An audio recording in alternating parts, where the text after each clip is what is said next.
नमस्कार, मैं हूं डॉक्टर पार्थ और एक बार फिर से हम अवध साम्राज्य को लेकर के आए हैं। ये अवध साम्राज्य का दूसरा भाग है। इससे पहले हमने जाना कि अवध साम्राज्य किस प्रकार स्थापित हुआ। अवध साम्राज्य के संस्थापक शहादत खान ने किस प्रकार से अवध साम्राज्य की स्थापना की। उनके सामने अवध साम्राज्य को स्थापित करने के लिए कौन सी चुनौतियां थीं और उस चुनौतियों से वो किस प्रकार से निकले।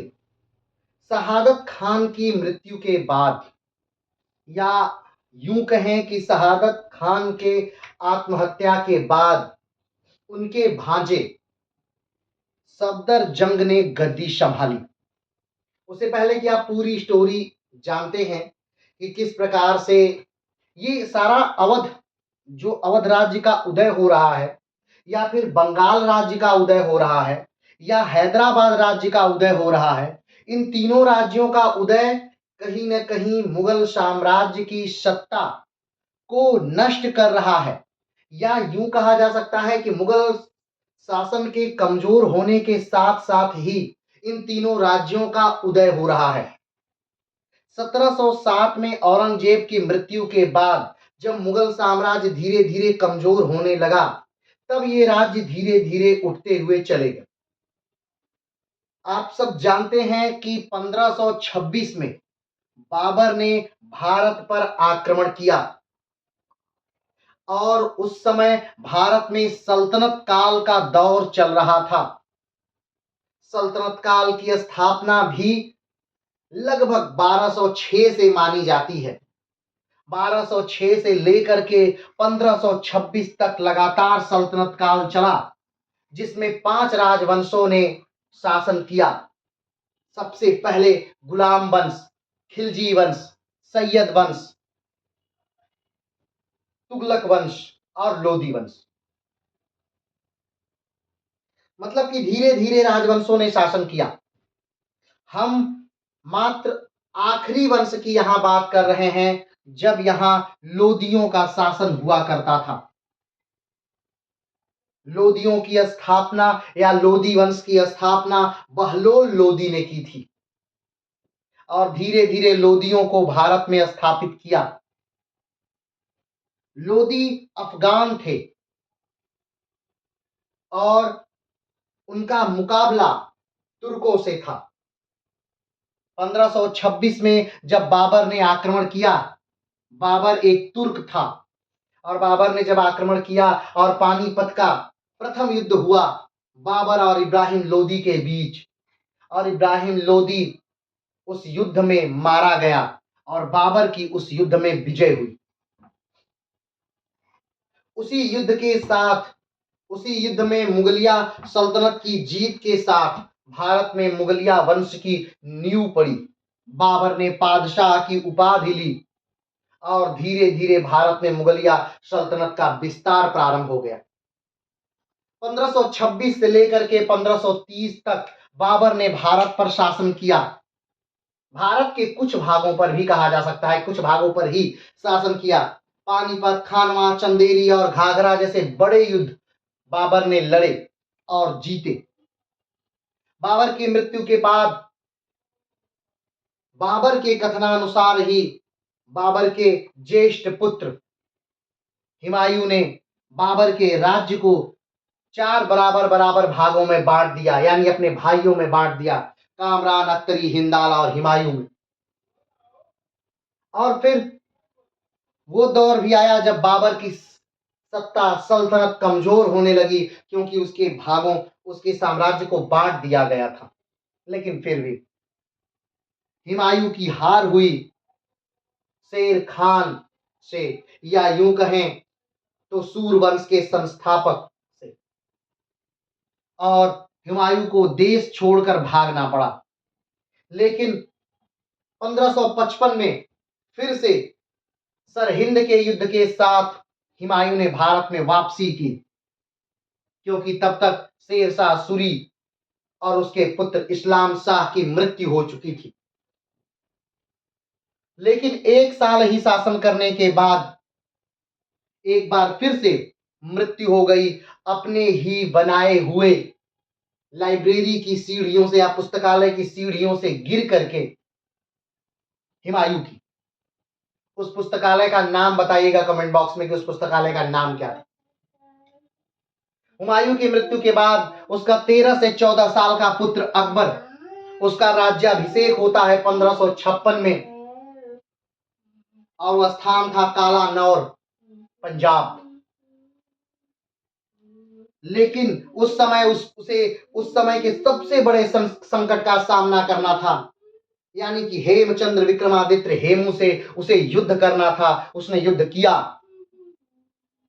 और वो जीता, और ये था 1556 यानी पानीपत का दूसरा युद्ध। एक बेहतरीन रणनीति के साथ भारत में शासन सत्ता को आगे बढ़ाता रहा अकबर, और अकबर ने भारत में मुगलिया सल्तनत की जड़ें बहुत गहरी जमा दी, जिसकी बदौलत 2 से 3 पुश्तों तक मुगलिया सल्तनत भारत में राज्य कर पाई। लेकिन 1605 में अकबर की भी मृत्यु हो गई, और अकबर की मृत्यु के बाद उसका पुत्र सलीम जहांगीर के नाम से गद्दी पर बैठा। एक बेहतरीन चित्रकार होने के साथ साथ जहांगीर ने अपनी शासन सत्ता को अपने पिता के ही आचरणों पर चलाया, उसकी नीतियों को ना बदलने का फैसला लिया। कुछ ऐसे राज्य को भी विजित किया जहांगीर ने जिसे उसके पिता जीत नहीं पाए थे, और मुगलिया सल्तनत में और इजाफा ही किया। जहांगीर की भी मृत्यु हो गई 1627 में। जहांगीर की मृत्यु के बाद एक छोटा सा ही लेकिन गृह युद्ध चला मुगलिया सल्तनत में, गद्दी की होड़ में कि कौन बनेगा अगला बादशाह। वैसे तो जहांगीर का एक उदंड पुत्र भी था जिसका नाम शाहजहां था, लेकिन शाहजहां सबसे काबिल व्यक्ति भी था, वो बेहतरीन सेना नायक था, युद्ध विजेता था, और शाहजहां गद्दी पर बैठा 1628 में। 1627 में जहांगीर की मृत्यु हुई और शाहजहां 1628 में गद्दी पर बैठा। अपनी बेहतरीन रणनीति से शाहजहां ने मुगलिया सल्तनत को और विस्तार दिया, लेकिन पूरे हिंदुस्तान पर विजय प्राप्त करने वाला व्यक्ति अपने बच्चों पर ही विजय न प्राप्त कर सका। और वो समय भी आया जब औरंगजेब ने 1658 में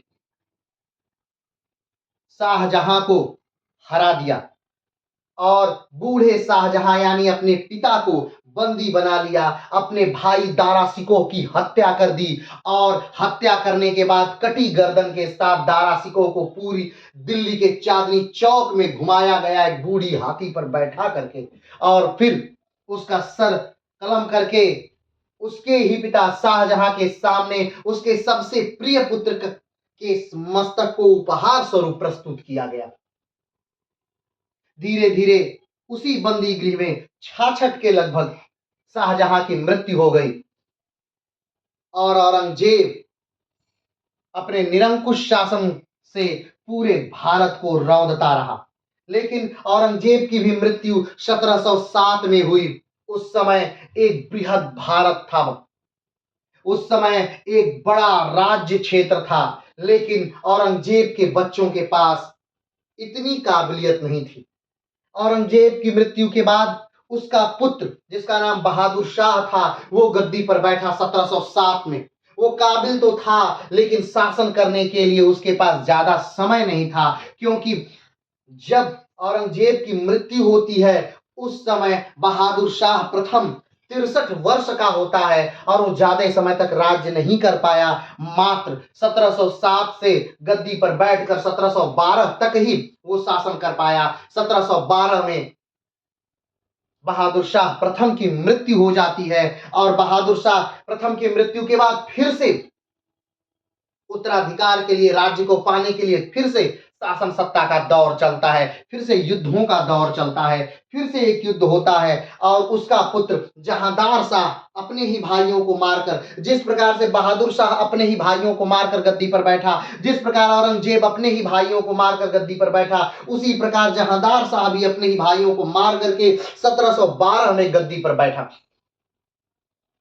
लेकिन 1713 में ही उसे गद्दी छोड़नी पड़ी, क्योंकि उसी के भाई का लड़का जो अपने पिता का बदला ले रहा था, उसने कुछ लोगों को मिला करके एक फौज खड़ी की और फर्रुखसियर ने अपने ही चाचा जहांदार शाह की 1713 में हत्या करवा दी या हत्या कर 1713 में फर्रुखसियर गद्दी पर बैठता है। लेकिन जिन लोगों की सहायता से, जिन सैयद बंधुओं की सहायता से फर्रुखसियर ने सत्ता प्राप्त की थी, अब वो सैयद बंधु पूरी शासन सत्ता अपने हाथों में चाहते थे और मात्र फर्रुखसियर को एक कठपुतली बनाकर रख दिया था।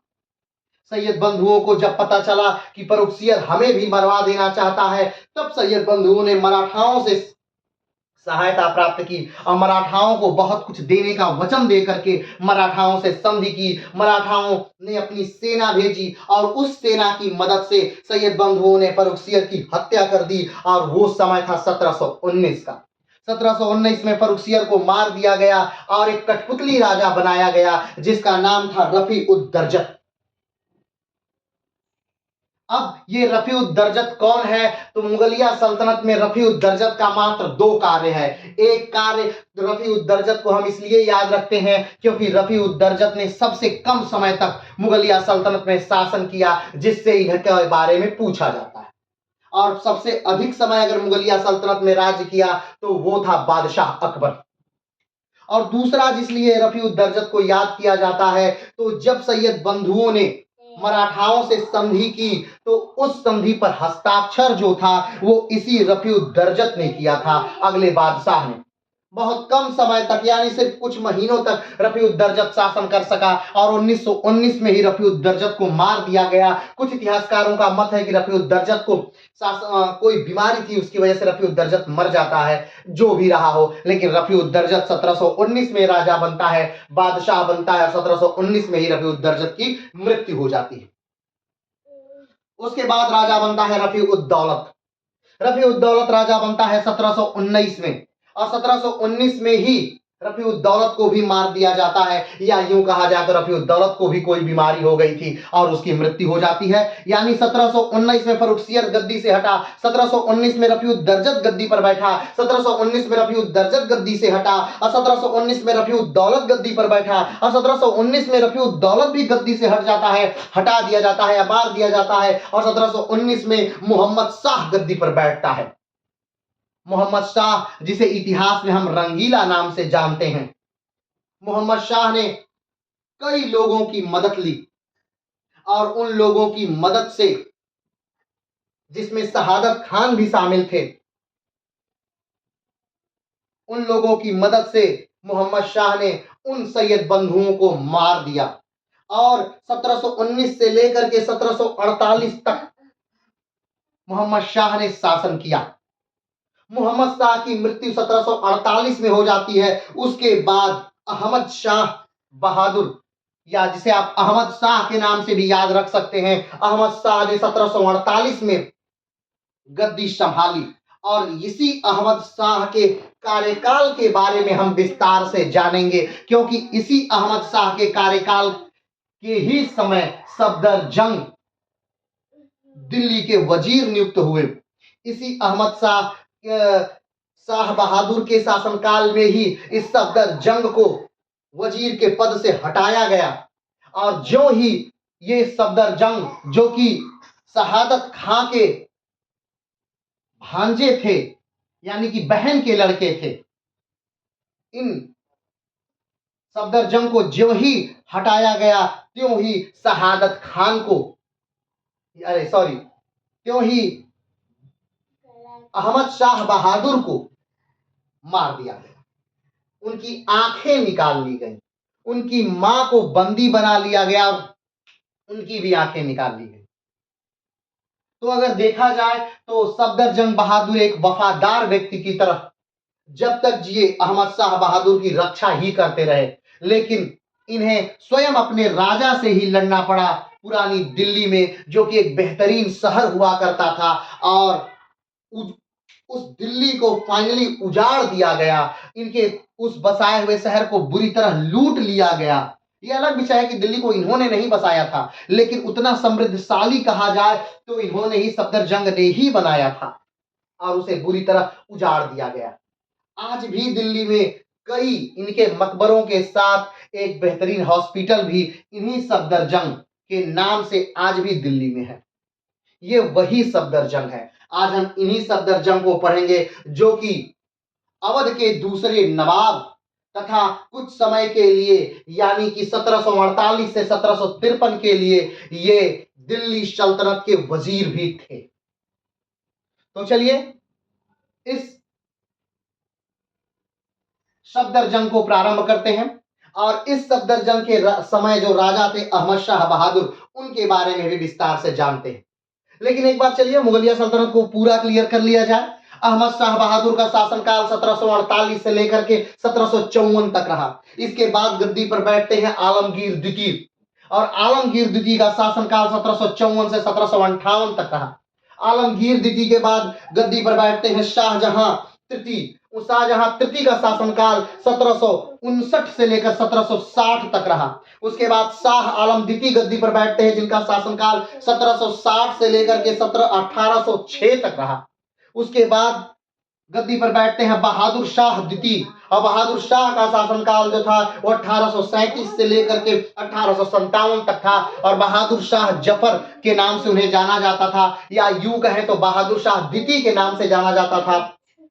और इन्हीं के समय मुगलिया सल्तनत समाप्त हो जाती है, इनको जेल हो जाती है और अंग्रेज इन्हें रंगून भेज देते हैं। उसी रंगून में इनकी मृत्यु हो जाती है, और आज भी बहादुर शाह द्वितीय या बहादुर शाह जफर उसी रंगून में ही दफन है, जिसे आज म्यांमार के नाम से जाना जाता है। तो चलिए हम शुरू करते हैं सफदरजंग को, जो कि अवध के दूसरे नवाब रहे।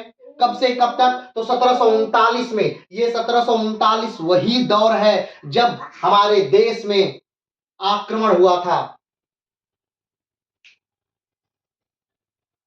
और उसी दौर में जिस आक्रमण के चलते नवाब, अवध के पहले नवाब शहादत खान ने आत्महत्या कर ली थी, उसी 1739 में सफदरजंग को अवध का दूसरा नवाब नियुक्त किया गया, और ये सफदरजंग 1754 तक अवध में रहे, यानी अवध के नवाब रहे। तो चलिए शुरू करते हैं। सबसे पहले तो यह अपने मामा के मरने के बाद नवाब बने, यानी कि हमने बताया था आपको कि शहादत खान जो थे उनकी मात्र 5 पुत्रियां थीं। एक पुत्र था जो बहुत बचपन में ही किसी बीमारी से, या कहा जाए तो नमोनिया से, उसकी मृत्यु हो चुकी थी। तो ये अपने मामा के मरने के बाद, यानी कि शहादत खान जो कि अवध के संस्थापक या अवध के पहले नवाब थे, उनकी मृत्यु के बाद सफदरजंग अवध के नवाब बनते हैं। और जो शहादत खान हैं वो सफदरजंग के क्या हैं? तो मामा हैं। क्या हैं? मामा हैं। अगली बात करते हैं। अब्दाली का पहला आक्रमण अहमद शाह के समय हुआ था। अब्दाली यानी कि अहमद शाह अब्दाली। अहमद शाह अब्दाली कौन? अहमद शाह अब्दाली के तौर पर आपको याद होगा 1761 पानीपत का तृतीय युद्ध। ये अहमद शाह अब्दाली नादिर शाह की ही सेना में है, या यूं कहें तो नादिर शाह का ही अंगरक्षक था अहमद शाह अब्दाली। और नादिर शाह को आप जानते होंगे, जिसने 1739 में नादिर शाह ने दिल्ली पर आक्रमण किया था। 57 दिनों तक दिल्ली में वो रहा था। दिल्ली को बहुत बेरहमी से लूटा गया था, दिल्ली में बहुत बेरहमी से कत्लेआम हुआ था। दिल्ली की लाशों को कत्लेआम करने के बाद जलाया तक नहीं गया था। जब बहुत ज्यादा बुरी हालत हो गई, तब नवाब जब उनके पास गए और बोले कि आपको अगर सजा देनी है तो मुझे दे दीजिए, लेकिन दिल्ली वासियों को मत दीजिए। तब जाके उन लाशों को जलाने की अनुमति दी गई। वो है नादिर शाह। वह वही नादिर शाह है जिसने मुगलिया सल्तनत से मयूर सिंहासन चुराकर जो ईरान लेके चला गया, जिसने मुगलिया सल्तनत से कोहिनूर चुरा करके ईरान लेकर चला गया। ये वही नादिर शाह, ये वही नादिर शाह है जिसकी लूट का आज तक अनुमान लगाना भी कठिन है। लेकिन फिर भी हमने लूट का एक अनुमान बताया था जो अलग अलग जर्नलों में पब्लिश होता है। कमेंट बॉक्स में बताएगा कि कितने का अनुमान बताया था, कितनी लूट मचाई थी, प्रथम वीडियो में बताया गया। तो ये वही नादिर शाह है। ठीक, तो अहमद शाह जो है, अहमद शाह के समय ही, ध्यान दीजिएगा, अहमद शाह के समय ही अहमद शाह अब्दाली का प्रथम आक्रमण हुआ था। अहमद शाह अब्दाली ऐसा नहीं है कि 1761 में पहली बार आक्रमण किया था, नहीं, उससे पहले वो 4 बार आक्रमण कर चुका था। और 1761 में जो उसका आक्रमण था वो उसका 5वां आक्रमण था। और कमेंट बॉक्स में बताइएगा कि अहमद शाह अब्दाली ने कुल कितनी बार आक्रमण किया था भारत पर। तो उस समय जब अहमद शाह अब्दाली ने भारत पर आक्रमण किया, वो 5वां आक्रमण 1761 में था और उसी को पानीपत के तृतीय युद्ध के नाम से जाना जाता है। वही पानीपत का तृतीय युद्ध जिसने मराठाओं की कमर तोड़ दी, वही पानीपत का तृतीय युद्ध जिसमें सदाशिवराव भाऊ लड़ते हुए शहीद हो गए, वही पानीपत का तृतीय युद्ध जिसमें विश्वासराव मारे गए, वही पानीपत का तृतीय युद्ध जिसमें शमशेर बहादुर मारा गया, वही पानीपत का तृतीय युद्ध जिसने मराठाओं को कमजोर कर दिया, उनकी अटक से लेकर कटक तक की सीमा को नेस्तो नाबूद कर दिया। वही पानीपत का तृतीय युद्ध जिसके सदमे को नाना साहब बर्दाश्त नहीं कर पाए और 1761 में ही उनकी भी मृत्यु हो गई। वही पानीपत का तृतीय युद्ध अहमद शाह अब्दाली और मराठों के बीच लड़ा जाएगा। लेकिन ये अभी की बात नहीं है, ये बात है कुछ साल बाद की। लेकिन अहमद शाह अब्दाली का प्रथम आक्रमण जो हुआ है वो कब होगा? तो अहमद शाह के समय ही होगा। और ये अहमद शाह कौन है? अहमद शाह बहादुर जो है, ये मोहम्मद शाह रंगीला के बाद गद्दी पर बैठते हैं। मोहम्मद शाह रंगीला। और मोहम्मद शाह रंगीला कौन? जिसने सैयद बंधुओं को मरवाया। 1719 में जो गद्दी पर बैठा और 1748 तक जिसने लंबा शासन किया, मोहम्मद शाह रंगीला। ये उनके बाद मुगलिया सल्तनत की गद्दी पर बैठने वाले व्यक्ति हैं अहमद शाह बहादुर। और अहमद शाह बहादुर वही व्यक्ति हैं जिनकी आंखें निकाल ली जाएंगी, जिनको बंदी बनाकर एक जेल में डाल दिया जाएगा और फिर मार दिया जाएगा। ये अहमद शाह बहादुर वही है, यानी 1748 से लेकर के 1754 तक शासन करने वाले अहमद शाह। और अहमद शाह के समय ही अहमद शाह अब्दाली ने अपना प्रथम आक्रमण किया था 1748 में। ठीक, और 1748 में जब अहमद शाह अब्दाली ने पहली बार आक्रमण किया, किस पर? अहमद शाह बहादुर पर। अहमद शाह अब्दाली ने 1748 में अहमद शाह बहादुर पर जब आक्रमण किया, तब अहमद शाह बहादुर की रक्षा किसने की? तो सफदरजंग ने की। और उसी समय से सफदरजंग को दिल्ली का वजीर बना दिया गया। और 1748 से लेकर के 1753 तक सफदरजंग दिल्ली के वजीर रहे। लेकिन कुछ लोग होते हैं जो राजा की आंखों में, राजा के कानों में हमेशा सामने वाली की बुराई करते रहते हैं। और राजा को भी ऐसा लगा कि हाँ, सफदरजंग बहुत ताकतवर होते जा रहे हैं, बहुत ज्यादा क्षमता इनमें आती जा रही है, तो इनको भी शासन सत्ता से हटा दिया गया और कहीं न कहीं उस गंदी राजनीति के शिकार हुए और एक युद्ध हुआ। और उसके बाद इन्हें अवध की तरफ हटने पर मजबूर होना पड़ा। ये अवध आ गए और इनके आते ही अहमद शाह बहादुर को मार दिया गया। तो चलिए प्रारंभ करते हैं इस पूरे खेल को, सफदरजंग के पूरे जीवन पटल को और उस समय के अहमद शाह बहादुर की पूरी बातों को, और उस धोखेबाज को भी जिसने अहमद शाह बहादुर को तो अंधा करके मार ही दिया, उनके मां को भी अंधा करके मार ही दिया। उसके अलावा जिसने सफदरजंग को धोखा दिया, सफदरजंग ने ही उसे अपने दरबार में पनाह दी, उसे एक नौकरी दी और उसने सफदरजंग को भी एक तरह से विश्वासघात दिया। तो चलिए शुरू करते हैं। तो पहला पॉइंट है कि 1739 में शहादत खां की मृत्यु के बाद, 1739 में किसकी मृत्यु हो जाती है? शहादत खां। ये शहादत खां वही है जिन्होंने अवध साम्राज्य की स्थापना की। कहा जाता है कि शहादत खां से वाजिद अली शाह तक अवध के जो नवाब रहे वो चलते रहे। शहादत खान 1722, वाजिद अली खान 1757-56, ये वो समय। ठीक, चलिए, तो शहादत 1739 से शहादत खान की मृत्यु के बाद उसका भतीजा और दामाद सफदरजंग अवध का नवाब बनता है। जब शहादत खान की मृत्यु होती है, हमने बताया था शहादत खान कौन थे, तो शहादत खान ने अवध साम्राज्य की स्थापना की। जब शहादत खान के हाथों में अवध साम्राज्य मिला था, उस समय जो जागीरदार थे, जो जमींदार लोग थे, वो हर जगह विद्रोही हो गए थे। सारे जागीरदार जो थे वो सेनाएं रखने लगे थे, वो किले बना लिए थे और सबने लगान देने से मना कर दिया था। लेकिन धीरे धीरे सबको शहादत खान ने हराया, किसानों के लिए नई नीतियां बनाई और साधन युक्त अवध साम्राज्य का उन्होंने निर्माण किया। और इन सारे कार्यों के लिए उन्होंने दिल्ली से कोई भी सहायता नहीं ली। शहादत खान किसके समय में अगर देखा जाए, शहादत खान ने अवध साम्राज्य की स्थापना किसके समय में की, तो मोहम्मद शाह रंगीला के समय में। अगर देखा जाए कि मुर्शीद कुली खान ने किसके समय में बंगाल की स्थापना की, तो यही मोहम्मद शाह के समय में। अगर देखा जाए कि दक्षिण में निजाम ने किसके समय में स्थापना की, तो यही मोहम्मद शाह रंगीला के शासनकाल में। तो मोहम्मद शाह रंगीला के शासनकाल में शहादत खान ने 1722 से लेकर के 1739 तक शासन किया अवध में, और अवध को एक बेहतरीन राज्य बनाया। जात पात धर्म से ऊपर उठकर इन्होंने योग्यता को ज्यादा तवज्जो दी, और एक समय ऐसा आया कि इनका राज्य बेहतरीन राज्यों में शुमार हुआ। इन्होंने कई सारे आक्रमण किए और कई जीत भी हासिल की।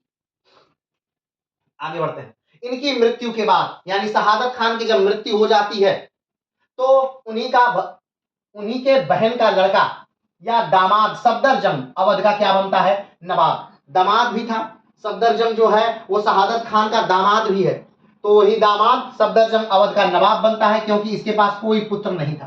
किसके पास? शहादत खान के पास अपना कोई पुत्र नहीं था। तो शहादत खान ने एक तरह से सफदरजंग को अपना पुत्र स्वीकार किया, और 1739 में शहादत खान की मृत्यु के बाद सफदरजंग अवध के दूसरे नवाब बने।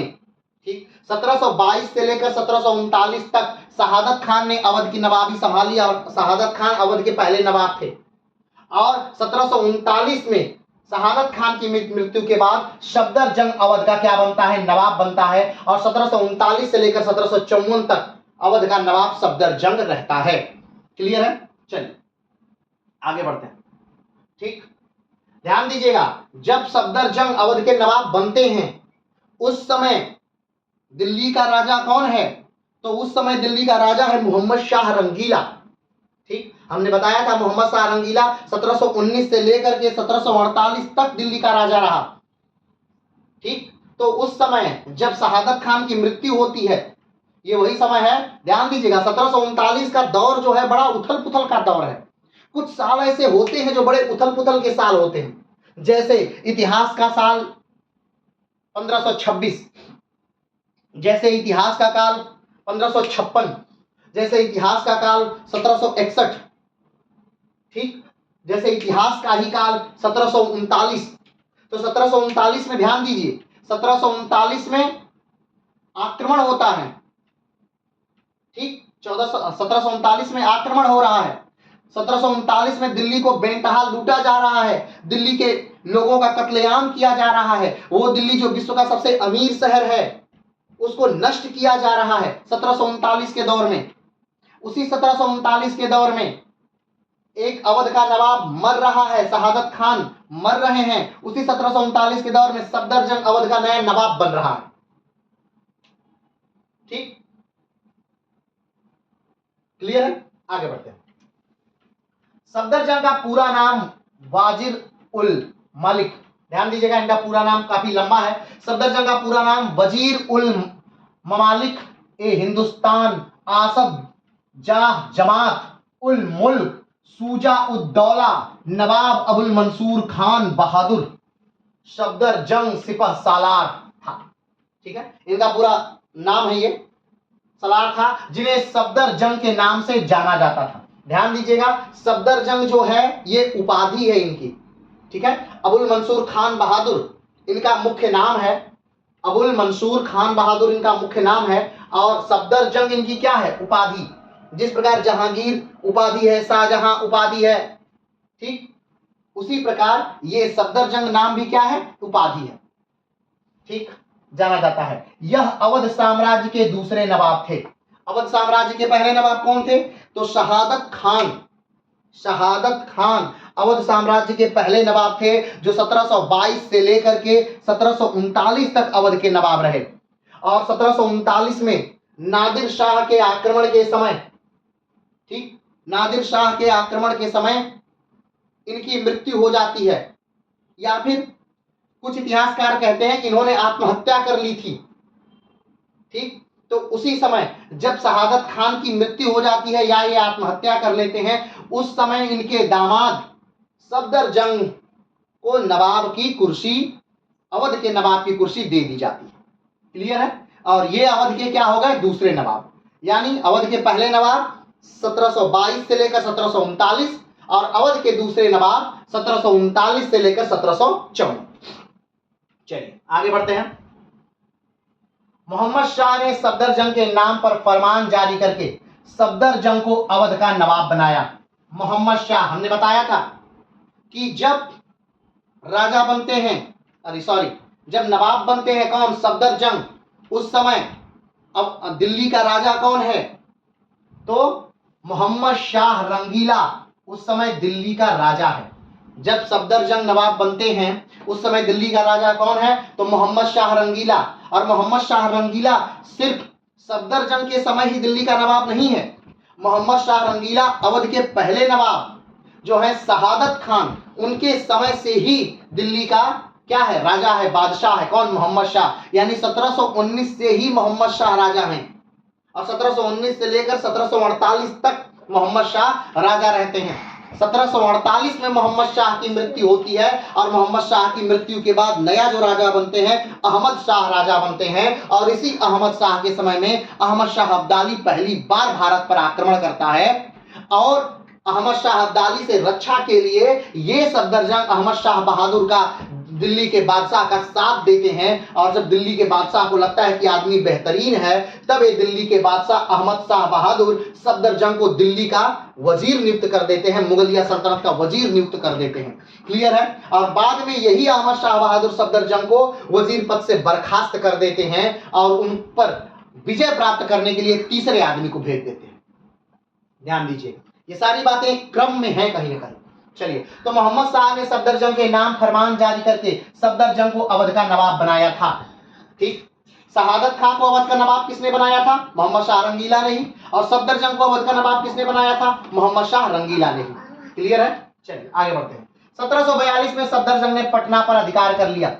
1742 में सफदर जंग ने क्या किया, पटना पर अधिकार कर लिया। पटना उस समय किसके कार्य क्षेत्र में था, याद करिए, कमेंट बॉक्स में बताइए कि पटना जो है 1742 में पटना पर या फिर बिहार के क्षेत्र में कौन राज्य कर रहा है, बंगाल के क्षेत्र में कौन राज्य कर रहा है, उस नवाब का नाम बताइएगा। चलिए आगे बढ़ते हैं। तो 1742 में सफदर जंग ने कुछ ही समय के लिए लिए पटना पर अधिकार कर लिया। इस समय बंगाल में अलीवर्दी खान का शासन था, मराठों में साहू जी महाराज का पेशवा, ठीक है, मराठों में साहू जी महाराज का शासन कर रहे थे, और बंगाल में अलीवर्दी खान उस समय नवाब के पद पर कार्य कर रहे थे, जब सफदर जंग ने पटना पर अधिकार किया था, पटना पर आक्रमण किया। आगे बढ़ते हैं।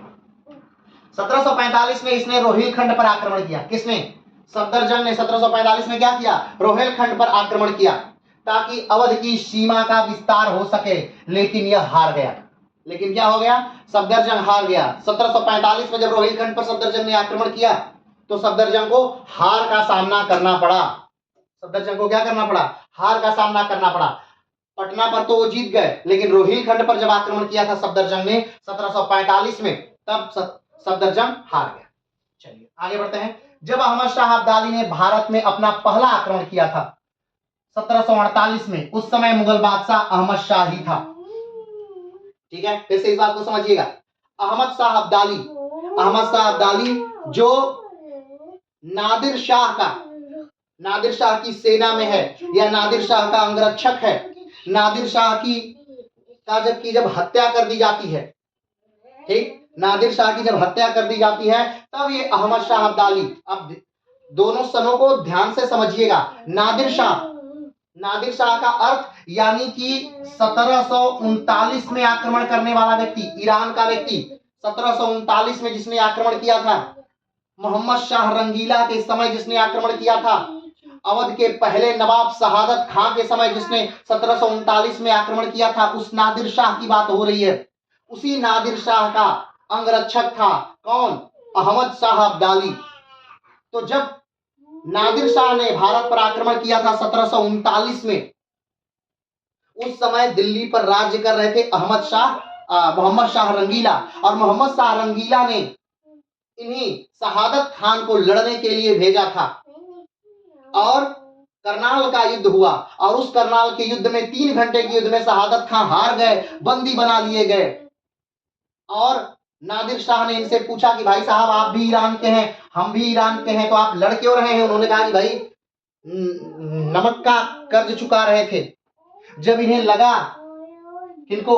शहादत खान को, कि वजीर हमें बनना चाहिए, तो इन्होंने अपने राज्य से गद्दारी करते हुए एक कार्य किया कि 50 लाख रुपए देने पर नादिर शाह जब जाने वाला था, 50 लाख रुपए लेकर नादिर शाह जब जाने वाला था, तब शहादत खान ने कहा कि नहीं, अगर आप दिल्ली पर आक्रमण करेंगे तो आप 20 करोड़ों रुपए, 20 करोड़ से ज्यादा रुपए आपको दिल्ली में हाथ लगेगा। और नादिर शाह ने शहादत खान की बात मानी और दिल्ली पर आक्रमण किया।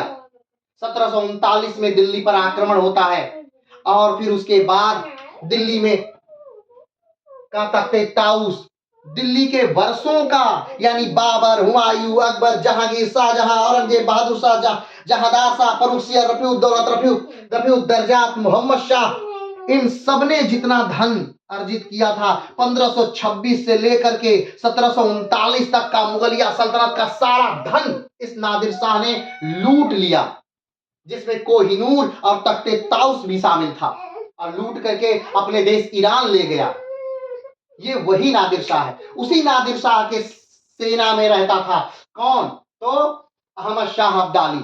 तो 1739 में आक्रमण किया था किसने? नादिर शाह ने। और उसका जो शागिर्द है अहमद शाह अब्दाली, वो आक्रमण कर रहा है कब? 1761 में। लेकिन पहली बार कब आक्रमण कर रहा है? तो जब पहली बार अहमद शाह अब्दाली आक्रमण कर रहा है 1748 में। नादिर शाह के मरने के बाद ईरान की सत्ता को जिसने संभाला था वो था अहमद शाह अब्दाली, ईरान की सत्ता को संभालने वाला व्यक्ति। कब? 1748 में इसने क्या किया? 1748 में अहमद शाह अब्दाली ने पहली बार भारत पर आक्रमण किया। और अधिकतर प्रश्न पूछा जाता है कि अहमद शाह अब्दाली के समय, अहमद शाह अब्दाली ने जब भारत पर पहली बार आक्रमण किया उस समय भारत में मुगलिया सल्तनत का राजा कौन था? तो अहमद शाह अब्दाली के आक्रमण के समय भारत में मुगलिया सल्तनत का राजा था कौन? तो यही अहमद शाह, यानी दोनों अहमद शाह ही हैं, एक अहमद शाह बहादुर हैं और एक अहमद शाह अब्दाली है। चलिए, लेकिन उस समय अहमद शाह बहादुर ने सहायता मांगी अवध के नवाब से कि भाई साहब हम पर अहमद शाह अब्दाली आक्रमण कर रहा है, आप सहायता दीजिए। और सफदरजंग ने सहायता दी, सहायता प्रदान की, अहमद शाह अब्दाली को हराया गया। और जब अहमद शाह अब्दाली हार गया तब 1739 में, जब अहमद शाह अब्दाली हार जाता है तब इसका सारा श्रेय सफदरजंग को क्या किया जाता है? दिया जाता है। और 1748 में ही इनको दिल्ली का वजीर बना दिया जाता है। सफदरजंग को दिल्ली का वजीर बना दिया गया, किसके द्वारा? तो अहमद शाह द्वारा, अहमद शाह बहादुर। चलिए आगे बढ़ते हैं। मुगल बादशाह अहमद शाह की सहायता के लिए सफदरजंग अपनी सेना लेकर जाता है। इस सहायता के बदले अहमद शाह ने सफदरजंग को मुगलिया सल्तनत में वजीर का पद दे दिया। हमने बताया कि अहमद शाह अब्दाली ने पहली बार 1748 में आक्रमण किया भारत पर। उस समय भारत में मुगलिया सल्तनत का राजा अहमद शाह बहादुर था। अहमद शाह बहादुर ने सफदरजंग से मदद मांगी, सफदरजंग ने मदद की, और सफदरजंग की मदद के बदले अहमद शाह बहादुर ने सफदरजंग को मुगलिया सल्तनत का वजीर या मुख्य सेनापति नियुक्त कर दिया। क्लियर हो गई बात? चलिए आगे बढ़ते हैं। सफदरजंग ने मराठा, सिंधिया, मल्हार राव के साथ मैत्रीपूर्ण संधि की। मराठों से संधि में इसे बहुत घाटे हुए, जैसे सैन्य अभियानों के समय इसे मराठाओं को 25,000 प्रतिदिन देना होता था। सफदरजंग ने कई लोगों के साथ मित्रता की, जैसे में मराठाओं के साथ मित्रता की, सिंधिया, मल्हार, यानी कि पूरा मराठा ग्रुप जो है, आप जानते हैं कि मराठा जो जब बाजीराव का शासनकाल था, तो बाजीराव ने मराठाओं को संगठित करने के लिए, मराठाओं की शाखा विकसित करने के लिए मराठाओं को कई भागों में बांटा था। कमेंट बॉक्स में बताइएगा कि कौन कौन सी शाखाएं थी मराठाओं। तो वो जो शाखाएं थी मराठाओं को मजबूत करती थी। तो इस सफदरजंग ने उन मराठाओं से क्या की, संधि की। और ऐसा नहीं कि वो संधि थी कि मित्रता पे ये युद्ध होगा, नहीं नहीं, मित्रता वाली बात नहीं थी, वहां बात थी धन की। क्योंकि मराठे कहीं किसी से मित्रता वाली बात ही नहीं करते थे, मराठे सिर्फ धन वाली बात करते थे कि हाँ ठीक है, आप हमें यहाँ धन दीजिए, हम यहाँ आपको मदद करेंगे। चाहे मैसूर साम्राज्य में हो, जब अंग्रेजों ने कहा कि भाई मैसूर हम आपको जब लड़ेंगे उसमें जो भी भाग मिलेगा हम आपको दे देंगे, तो हम मराठों ने कहा ठीक है चलिए हम आपकी तरफ से लड़ेंगे। पहले वाले युद्ध में मराठे लड़ रहे थे मैसूर साम्राज्य की तरफ से, हम हैदर अली की तरफ से, और दूसरे ही युद्ध में मराठे जो थे वो अंग्रेजों के साथ लड़ रहे थे। तो ये मराठों के साथ शुरू से ही था कि मराठों का जहां जहां फायदा ज्यादा होता था मराठे हमेशा उस तरफ होते थे। तो जब तक फायदा मराठों का सफदरजंग के साथ था तब तक मराठे सफदरजंग की तरफ रहे, और जब मराठों का फायदा सफदरजंग की तरफ नहीं रहा तब ये सफदरजंग के विरोधी हो गए, और यही मराठा सफदरजंग के विरोध में लड़ेंगे कुछ ही समय बाद, और सफदरजंग को दिल्ली अपने हाथ से गंवानी पड़ेगी। और इन मराठाओं को प्रतिदिन का, युद्ध के समय प्रतिदिन का सफदरजंग द्वारा 25,000 रुपए दिया जाता था, तब ये मराठा उनके साथ रहते थे। लेकिन जब ये मराठा दिल्ली आए तो उन्हें लोगों ने कहा कि भाई साहब हम आपको और ढेर सारा सामान दे देंगे, हम आपको अवध ही दे देंगे। तो मराठा ने कहा कि अरे जब हमें इतना बड़ा क्षेत्र मिल रहा है तो हम 25,000 रुपए की क्यों लड़े, तब तो हम तुम्हारी तरफ से ही लड़ेंगे, तब हम सफदरजंग के साथ नहीं लड़ेंगे। यानी सिर्फ उन्हें धन से मतलब था और किसी चीज से नहीं। जब एक तरफ अंग्रेज लूट रहे थे बंगाल को, तब भी मराठे एकदम निश्चिंत बैठे हुए थे। चलिए अभी हम वहां बात नहीं करेंगे, अभी हम इस पे आए। तो अहमद शाह अब्दाली के विरुद्ध पेशवा मुगलों का साथ देंगे। अहमद शाह अब्दाली के विरुद्ध पेशवा क्या देंगे, मुगलों का साथ देंगे। और कहीं न कहीं यही संधि ने मराठों को लड़ने पर विवश किया 1761 में पानीपत का तृतीय युद्ध। चलिए, और वो पानीपत का तृतीय युद्ध उस समय तक लड़ाइयों में विश्व की सबसे बड़ी लड़ाई थी, जिसमें एक दिन में सबसे ज्यादा लोग मारे गए। मुगलों का साथ देंगे। अंदरूनी विद्रोहियों के खिलाफ मराठा मुगलों का साथ देंगे। बदले में मराठाओं को 50 लाख रुपए तथा पंजाब और सिंध का राज्य पेशवाओं को सफदरजंग देगा, तथा उत्तर भारत में कुछ जिलों को में चौथ वसूलने का अधिकार भी देगा। जो मराठे हैं वो अहमद शाह अब्दाली जो है उससे लड़ने में साथ देंगे, किसका, मुगलों का। और बदले में मुगल क्या उसको देंगे, तो 50 लाख रुपए देंगे, तथा पंजाब वाला क्षेत्र, सिंध वाला क्षेत्र ये भी देंगे। और उत्तर भारत के ऐसे बहुत सारे जिले मुगल उनको देंगे जहां से वो चौथ अपना वसूल सके। आगे बढ़ते हैं। इसके बदले पेशवा अहमद शाह अब्दाली से लड़ाई में मुगलों का साथ देंगे। पेशवा जब दिल्ली पहुंचे तब सफदरजंग के दुश्मन पेशवा को अपनी तरफ मिला लेते हैं। पेशवा जब कब पहुंचे, दिल्ली पहुंचे, तो सफदरजंग के जो दुश्मन है उन्होंने कहा कि देखिए ये आपको क्या दे रहे हैं, ये आपको 50 लाख रुपया दे रहे हैं, पंजाब वाला भाग दे रहे हैं, सिंध वाला भाग दे रहे हैं, और 2-4 जिले दे रहे हैं जहां से आप अपना चौथ वसूल सकते हैं। हम आपको पूरा अवध ही देंगे। पूरा अवध का मतलब बहुत बड़ा क्षेत्र हो गया। और तुरंत मराठों ने अपना पाला बदल दिया। चलिए आगे बढ़ते हैं। वो पेशवा से कहते हैं कि हम आपको अवध और इलाहाबाद की सुबेदारी देंगे। कौन कहता है, सफदरजंग के जो दुश्मन हैं वो कह रहे हैं कि हम आपको, पेशवा से कहते हैं कि हम आपको अवध और इलाहाबाद दोनों दे देंगे, आप इलाहाबाद और इलाहाबाद दोनों ले लीजिए, लेकिन आप हमारी तरफ से लड़िए। आगे बढ़ते हैं। सफदरजंग के काल में लोगों को बिना व्यक्तिगत भेदभाव के उच्च पद दिया जाता था। हमने आपको बताया कि जब शासनकाल था किसका, शहादत खान का, जिसने की अवध साम्राज्य की स्थापना की। अवध साम्राज्य की स्थापना करने वाले जो हैं शहादत खान, उन शहादत खान ने भी यही नीति अपनाई थी कि बिना धार्मिक भेदभाव को लोगों की योग्यता के हिसाब से उन्हें उच्च पद देना, सेना में या किसी भी क्षेत्र में उन्हें उच्च पद देना। और वही नीति सफदरजंग ने भी अपनाई। जब सफदरजंग अवध का नवाब था तो उसने भी योग्यता के हिसाब से लोगों को पद दिए, ठीक, धर्म के हिसाब से नहीं। आगे बढ़ते हैं, कुछ पद दिया। अवध की लखनवी तहजीब इसी सफदरजंग के समय शुरू हुई थी। जैसे आज आप अधिकतर सुनते होंगे कि तहजीब वाला शहर है, लखनऊ क्या है, तहजीब वाला शहर है, पहले आप वाला शहर है। तो लखनवी तहजीब का प्रारंभ जो है इसी सफदरजंग के समय से हुआ था। अब लखनवी तहजीब क्या है, किसी दिन विस्तार से इस पर क्लास लिया जाएगा। अगर आप लोगों का कमेंट होगा कि हाँ लखनवी तहजीब पर क्लास लीजिए तो अलग से एक क्लास आ सकती है लखनवी तहजीब पे, तो आज लखनवी तहजीब पे हम बात नहीं करेंगे। तो जो लखनवी तहजीब का सफर है वो इन्हीं सफदरजंग के काल से, शासनकाल से शुरू हुआ था। लखनऊ में लखनवी तहजीब, नवाबी तहजीब, पहले आप, ये पूरा जो था इसी सफदरजंग के समय से क्या हुआ था, प्रारंभ हुआ था। आगे बढ़ते हैं। सफदरजंग के समय ही अवध ने दिल्ली को टक्कर देना प्रारंभ कर दिया।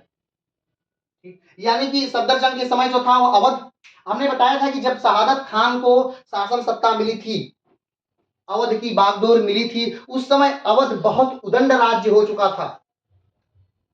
जो जागीरदार थे उनकी अपनी सेनाएं हो चुकी थी, जागीरदारों की अपने किले हो गए थे, वो उन्होंने अपने किलों की किलेबंदी कर रखी थी, उन्होंने राज्य को, सरकार को टैक्स देने से मना कर दिया था।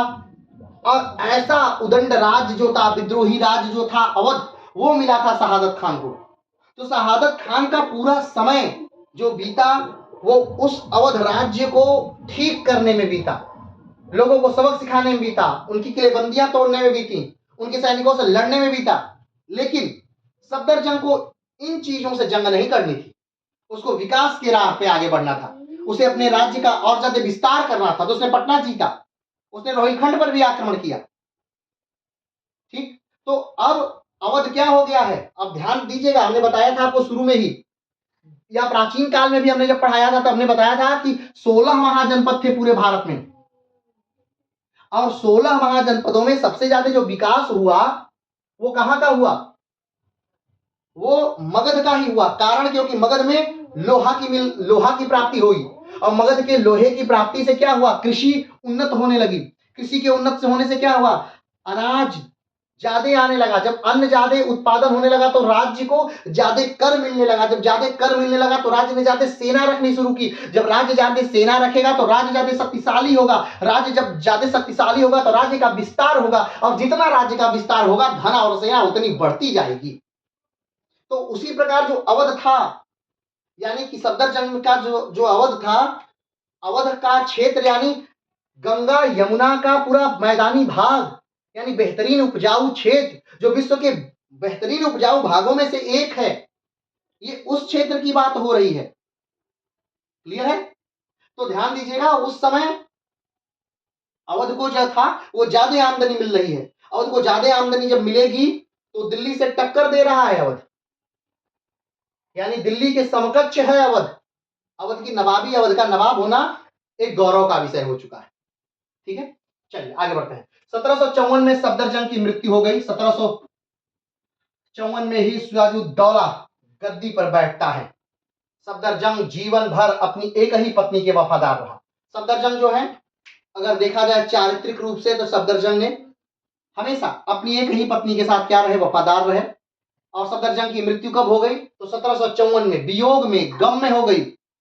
क्यों? क्योंकि इनके हाथ से दिल्ली का वो क्षेत्र चला गया जिसपे इन्होंने बहुत ज्यादा समय, पैसा और रुतबा खर्च किया था। चलिए आगे बढ़ते हैं। अब थोड़ा सा हम सफदरजंग के बारे में बस जान लेते हैं, क्योंकि सफदरजंग के बारे में स्पेशली कहीं कुछ नहीं पूछता है, लेकिन फिर भी जान लेना जरूरी है सफदरजंग के बारे में। तो सफदरजंग जो है, इनका जन्म जो है वो 1708 में हुआ है। ध्यान दीजिए, 1708 में इनका जन्म होता है और 1739 में ये अवध के नवाब हो गए हैं, दूसरे नवाब। ठीक है, और कहाँ हो रहा है, फारस, वर्तमान का जो ईरान है उसी को फारस कहते हैं। ठीक है, आज भी आप मैप में देख सकते हैं फारस की खाड़ी। ठीक है, वो फारस है, वहां फारसी भाषा बोली जाती थी। आगे बढ़ते हैं। इनकी मृत्यु हुई 5 अक्टूबर 1754 में, 46 वर्ष की उम्र में मात्र। ठीक, यानी कि शहादत खान से भी ये कम समय तक जिए, मात्र 46 वर्ष तक जो सफदरजंग है ये जीवित रहे। इनका जन्म 1708 और मृत्यु 1754 में हो गई। ध्यान दीजिएगा 1754 में। एक दुख के बाद 1739 में एक दुख था, किसको? शहादत खान को। क्या? कि इन्होंने नादिर शाह को वो चीजें बता दी जो इनको नहीं बताना चाहिए, और उसी दुख में कहीं ना कहीं शहादत खान की मृत्यु हुई। और जब सफदरजंग की मृत्यु होती है 1754 में, तो इनकी भी मृत्यु एक दुख में ही होती है कि ये ऐसे व्यक्ति को नियुक्त किए हैं उसी सरकार, उसी दरबार में, जिन्होंने इनके विरोध में गद्दारी की और इनका पद छिनवा दिया, राजा का इनको विद्रोही बना दिया, राजा से इनको युद्ध लड़ना पड़ा, और फाइनली हार करके इनको अवध में आकर सिमट जाना पड़ा, और यही अवध में इनकी मृत्यु हो जाती। ठीक, चलिए आगे बढ़ते हैं। ये दफन कहाँ हुए हैं? तो इसी नई दिल्ली में ही इनको क्या किया गया? दफन किया गया। इनका मकबरा भी नई दिल्ली में ही है, बेहतरीन मकबरा है, और हुमायूं के मकबरे के तर्ज पर ही जो है वो सफदरजंग का मकबरा बनाया गया है। कहा जाता है कि मुगलिया सल्तनत में आखिरी ऐसी कोई इमारत बनी है जो बेहतरीन इमारतों में गिनी जाती, तो वो सफदरजंग की क्या थी? इमारत। आगे बढ़ते हैं। जीवन साथी कौन था? तो सद्र उर्फ निशा बेगम इनकी पत्नी थी।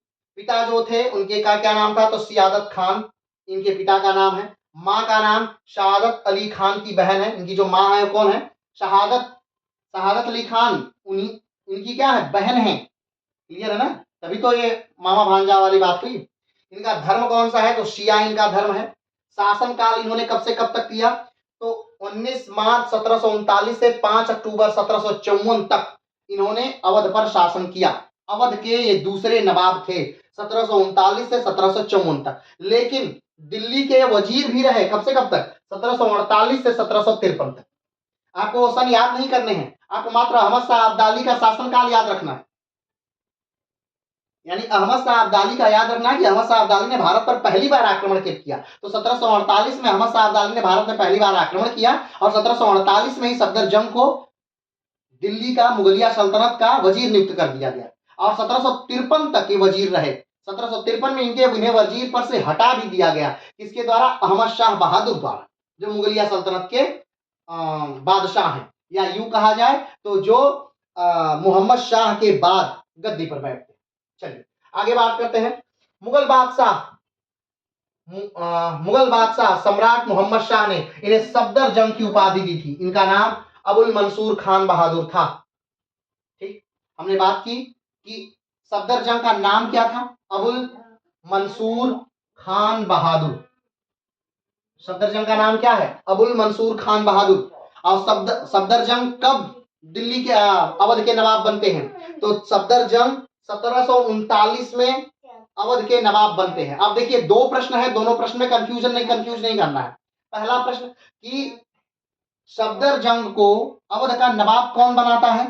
तो सफदरजंग को अवध का नवाब बनाते हैं मोहम्मद शाह रंगीला। सफदरजंग को अवध का नवाब बनाते हैं मोहम्मद शाह रंगीला 1739 में। ठीक, लेकिन अगर पूछा जाए कि सफदरजंग को या फिर अबुल मंसूर खान बहादुर को सफदरजंग की उपाधि कौन देता है? तो मोहम्मद शाह ने इन्हें सफदरजंग की उपाधि दी। मोहम्मद शाह यानी मोहम्मद शाह रंगीला है। क्लियर है? चलिए आगे बढ़ते हैं। सफदरजंग एक कुशल प्रशासक थे। वे न केवल अवध पर नियंत्रण रखने में प्रभावी थे, बल्कि कमजोर सम्राट मोहम्मद शाह को बहुमूल्य सहायता प्रदान करने में भी कामयाब रहे। उन्हें जल्द ही कश्मीर का गवर्नर बना दिया गया। यानी सफदरजंग को कश्मीर का गवर्नर भी बनाया गया था। कहा जाता है कि अगर सफदरजंग नहीं रहते तो ये मोहम्मद शाह बहादुर या अहमद शाह बहादुर, इनको बहुत पहले ही सत्ता से हटा दिया गया होता। लेकिन सफदरजंग जो है एक सुरक्षा कवच की तरह उनके ऊपर लेयर की तरह, सुरक्षा कवच की तरह कार्य कर रहे हैं, ताकि उन्हें कोई नुकसान न पहुंचा सके, उन्हें कोई मार न सके। चलिए आगे बढ़ते हैं। मोहम्मद के बाद के वर्षों में उन्होंने पूरे मुगल साम्राज्य प्रशासन का पूरा नियंत्रण हासिल कर लिया। ठीक, मोहम्मद शाह के बाद जब मोहम्मद शाह रंगीला की मृत्यु होती है उसके बाद अहमद शाह बहादुर दिल्ली के शासक बनते हैं। और जब अहमद शाह बहादुर दिल्ली के शासक बनते हैं और अहमद शाह बहादुर के समय दिल्ली पर आक्रमण होता है, अहमद शाह अब्दाली का पहला आक्रमण, तब अहमद शाह बहादुर इनको बुलाते हैं मदद के लिए और उसी समय से इन्होंने दिल्ली पर अपना एकाधिकार नियुक्त कर लिया। यानी दिल्ली को इन्होंने अपने कंट्रोल में ले लिया। किसने? सफदरजंग ने। कब दिल्ली को कंट्रोल में ले लिया? तो 1748 से दिल्ली इनके कंट्रोल में रही। 1748 से अहमद शाह अब्दाली के प्रथम आक्रमण से। चलिए आगे बढ़ते हैं। जब अहमद शाह बहादुर 1748 में दिल्ली की गद्दी पर बैठे, अहमद शाह बहादुर दिल्ली की गद्दी पर 1748 में क्या किए? अहमद शाह बहादुर दिल्ली की गद्दी पर बैठे तो सफदरजंग उनके वजीर उल मलिक ए हिंदुस्तान बने। क्या बने? वजीर उल मलिक ए हिंदुस्तान बने। कौन? सफदरजंग, वजीर ए मलिक हिंदुस्तान। ठीक, आगे बढ़ते हैं। उन्हें अजमेर का गवर्नर भी बनाया गया। ध्यान दीजिए, सफदरजंग कहां के गवर्नर हैं? अजमेर के गवर्नर हैं, कश्मीर के गवर्नर हैं, अवध के नवाब हैं और दिल्ली के वजीर हैं। यानी पूरे भारत के वजीर हैं, अवध के नवाब हैं, ठीक, और अजमेर के गवर्नर हैं और कश्मीर के गवर्नर हैं। क्या हैं? कश्मीर के गवर्नर हैं, अजमेर के गवर्नर हैं, अवध के नवाब हैं और दिल्ली के यानी पूरे भारत के वजीर हैं। इतना सारा पद लिए हुए हैं सफदरजंग और एकाएक ऐसे महत्वपूर्ण व्यक्ति से सारे पद को छीन लिया जाता है। राजा का बार बार कान भर के वो सारा पद सफदरजंग से छीन लिया जाता है। चलिए आगे बढ़ते हैं। हालांकि दरबारी राजनीति ने अंततः उन्हें पछाड़ दिया और 1753 में बर्खास्त कर दिया गया। ठीक, उन्हें 1753 में क्या कर दिया गया? बर्खास्त कर दिया गया।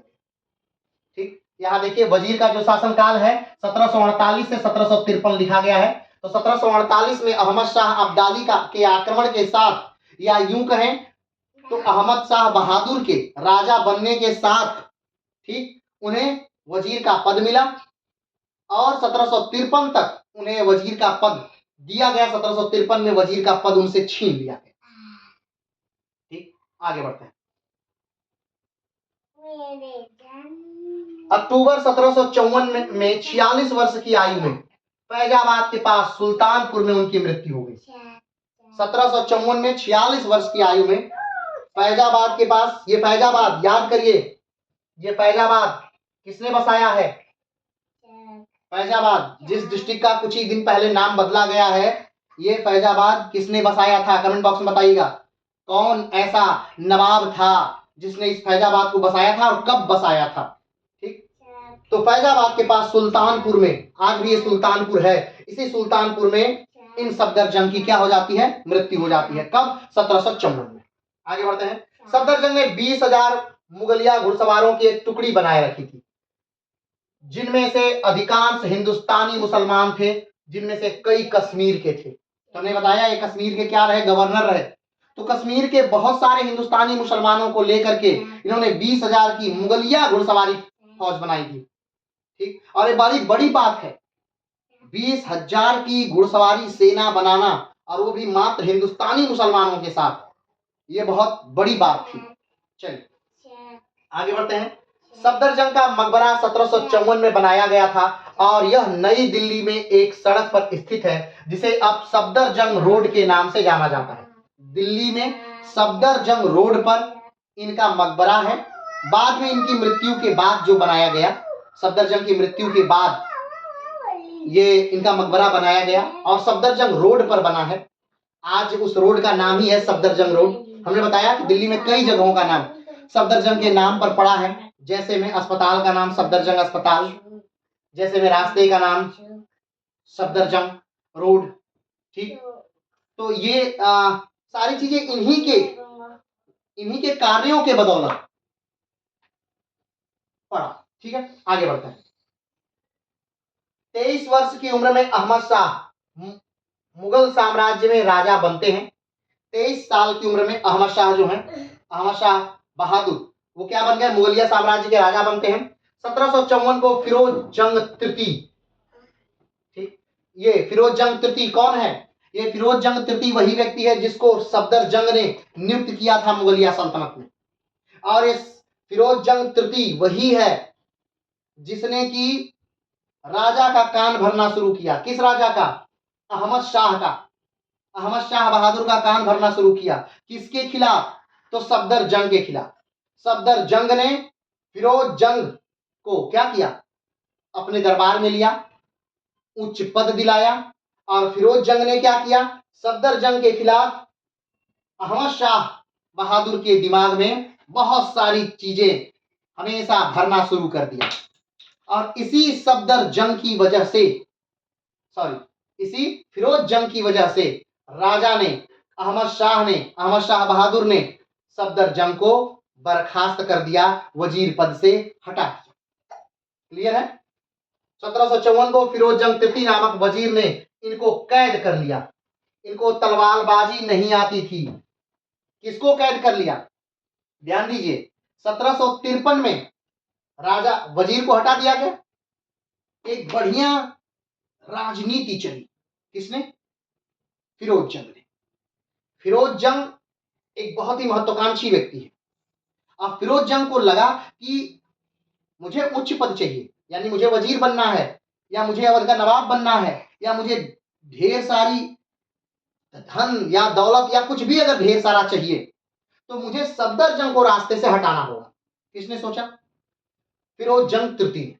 अब सही बात थी, जब तक सफदरजंग थे फिरोज जंग तृतीय को बहुत कुछ नहीं मिलने वाला था, लेकिन सफदरजंग ने ही फिरोज जंग को नियुक्त किया था।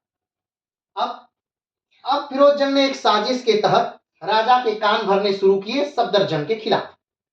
फिरोज जंग ने सफदरजंग के खिलाफ बहादुर शाह के अहमद शाह का कान, यानी राजा का कान भरना शुरू किया।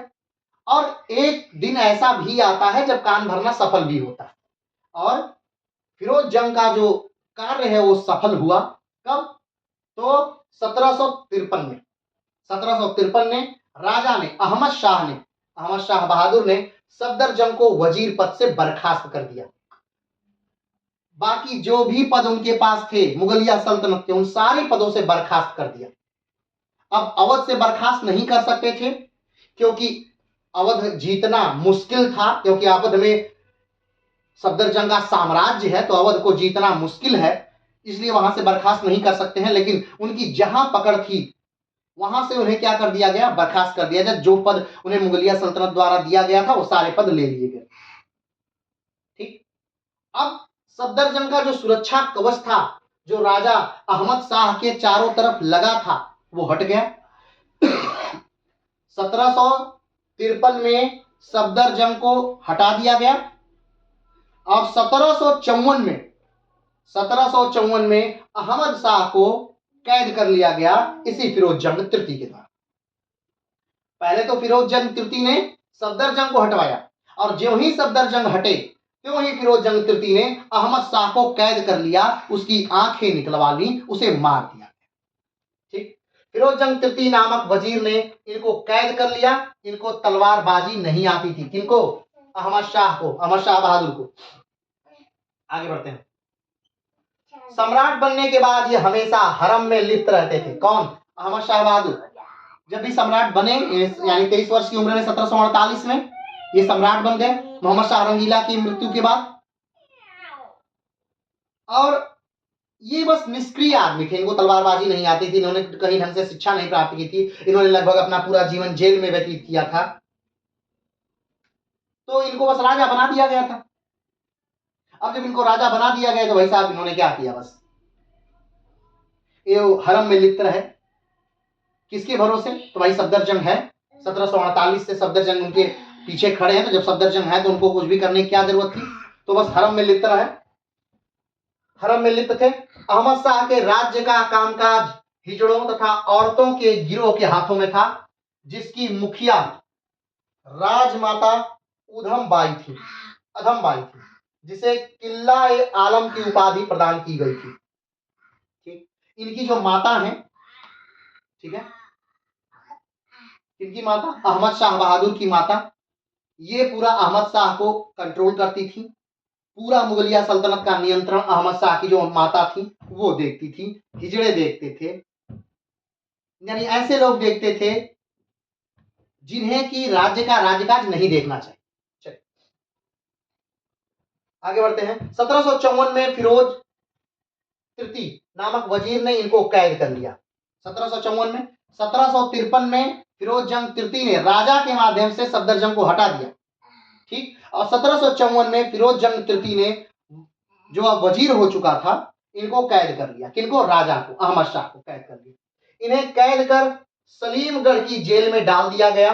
फिरोज जंग तृतीय ने सदाशिवराव भाऊ की मराठा सरदार थे उनकी सहायता से अहमद शाह को कैद कर लिया। किसकी सहायता से अहमद शाह को कैद किया? तो सदाशिवराव भाऊ की सहायता से। ठीक। ये जो नाम आप देख रहे हैं फिरोज जंग तृतीय, फिरोज जंग तृतीय ने किसकी मदद से इनको कैद किया? तो सदाशिवराव भाऊ की मदद से, जो मराठा सरदार थे उनकी मदद से, माने मराठाओं की मदद से इन्होंने फिरोज जंग तृतीय को फिरोज जंग तृतीय के कहने पर रणनीति या षड्यंत्र के चलते अहमद शाह बहादुर को कैद कर। चल उनकी सहायता से अहमद शाह को कैद कर लिया तथा उनकी माता कुदसिया बेगम को अंधा कर दिया गया। 1775 में उनकी मौत हो गई। एक तरफ राजा को बंदी बनाया गया, दूसरी तरफ उनकी मां को बंदी बनाया गया। मां को अंधा कर दिया गया, बेटे को भी अंधा कर दिया गया, बेटे को मार दिया गया और मां को उसी बेहाल हालत में जेल में छोड़ दिया गया। और उसी में 1775 में उनकी भी मौत हो जाती है, उनकी मां की भी क्या हो जाती है? मौत हो जाती है। ठीक। आगे बढ़ते हैं। सफदरजंग का मकबरा शुजाउद्दौला ने बनवाया था। सफदरजंग का मकबरा किसने बनवाया? शुजाउद्दौला। शुजाउद्दौला कौन है? तो शुजाउद्दौला तीसरे नवाब हैं। याद करिएगा शुजाउद्दौला कौन है? जो पानीपत की तृतीय जंग है उसमें शुजाउद्दौला मुख्य भूमिका में रहेंगे, या यूं कह सकते हैं कि जो बक्सर की लड़ाई होगी उसमें शुजाउद्दौला मुख्य भूमिका के तौर पर रहेंगे, या ऐसे भी कह सकते हैं कि ये वही शुजाउद्दौला हैं जो अंग्रेजों के कंट्रोल में रहेंगे। तो चलिए समय आएगा अभी। चलिए आगे बढ़ते हैं। तो सफदरजंग का मकबरा शुजाउद्दौला ने बनवाया था। दिल्ली में मकबरा बनाने के लिए शुजाउद्दौला ने महाराज से जमीन मांगी और महाराज ने दे दिया। तो उसी जमीन पर शुजाउद्दौला ने क्या बना दिया? मकबरा बनाया और बेहतरीन मकबरा है। यह स्थापत्य कला का हुमायूं के मकबरे के बाद देश देख कर बनी है। ये मतलब हुमायूं के मकबरे के तर्ज पर ही सफदरजंग का मकबरा क्या किया गया है? बनाया गया है। और ये मुगलिया सल्तनत को दर्शाने वाला अंतिम मकबरा है। इसके बाद उस हिसाब के मकबरे का निर्माण मुगलिया सल्तनत में नहीं हुआ। आइए थोड़ा सा और डिटेल सफदरजंग के का हम जान लेते हैं कि क्या क्या सफदरजंग के बारे में थोड़ा सा और डिटेल जान लेते हैं। तो सफदरजंग ने फिरोज जंग को नियुक्त किया था। सफदरजंग ने ही, हमने बताया था कि सफदरजंग ने ही फिरोज जंग तृतीय को नियुक्त किया था। ठीक किया था। सफदरजंग फिरोज जंग को अपने बेटे की तरह मानते थे। सफदरजंग क्या करते थे? फिरोज जंग को अपने बेटे की तरह मानते थे और उन्होंने शायद ही सोचा होगा कि वह वास्तव में अपने सीने में एक सांप को पाल रहे हैं। सफदरजंग ने फिरोज जंग तृतीय को नियुक्त किया और फिरोज जंग तृतीय ने क्या किया? महाराज अहमद शाह की मदद से इनको निकाल दिया। क्लियर है? चलिए आगे बढ़ते हैं। फिरोज ने सबसे पहले अहमद शाह के कान भरकर सफदरजंग को गद्दी पर सफदरजंग को गद्दार बना दिया। सम्राट अहमद शाह बहादुर ने शक्तिशाली सफदरजंग का मुकाबला करने के लिए फिरोज जंग को चुना। उन्होंने सफदरजंग को दरबार से बाहर करने के लिए हाफिज रहमत खान, बरेच और सम्राट की मां कुदसिया बेगम के साथ गठबंधन बनाया। ठीक। यानी एक रणनीति की तरफ, एक षड्यंत्र की तरफ जो फिरोज जंग तृतीय हैं, इन्होंने सफदरजंग को निकालने का पूरा प्रयास किया और कई लोगों के साथ षड्यंत्र किया गया और फाइनली इनको बाहर निकाल दिया। आगे बढ़ते हैं। 6 महीने तक सफदरजंग और फिरोज जंग में शहर के अंदर गृह युद्ध चला।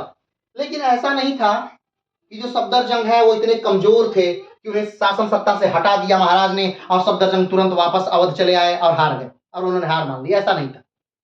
सफदरजंग और फिरोज जंग तृतीय में लगभग 6 महीने तक पुरानी दिल्ली में बेहतरीन गृह युद्ध चला। बहुत भयंकर गृह युद्ध चला और बहुत सारे लोग इस युद्ध में मारे गए। जो शहर बसाया था सफदरजंग ने, वो बहुत बुरी तरह उजड़ गया। उस शहर का बुरी तरह नाश हो गया और ये सफदरजंग के लिए बहुत बहुत घातक क्षण था। वो इस क्षण से बहुत ज्यादा दुखी हुए।